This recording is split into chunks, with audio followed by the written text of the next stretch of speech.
Just a couple of things I think it'd be helpful for people to know. This is purely descriptive rather than normative, but descriptively, hate speech has no legal meaning. By that I mean courts have never said there is a category of speech which is hate speech. Yeah. In the same way the courts have said there is a category of incitement that is not protected by the First Amendment. It's a high standard. You have to show that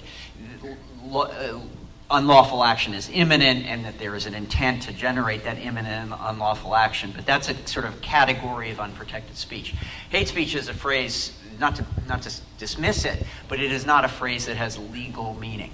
Right. And Jim is correct that there are certainly many judges have said, one person's speech that seems hateful is other people don't feel that way, but also I really come at this more from a practical basis.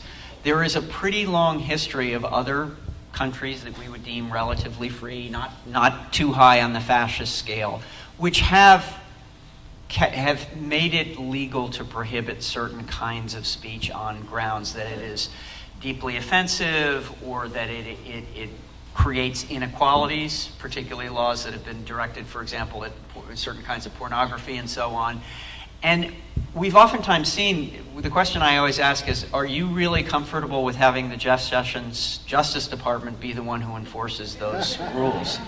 Because the reality is, and I think it's deeply practical, when I ask myself who's likely to get their permits not granted, yes, it may be the people in Charlottesville, but it also, I think, in many, many jurisdictions will be Black Lives Matter.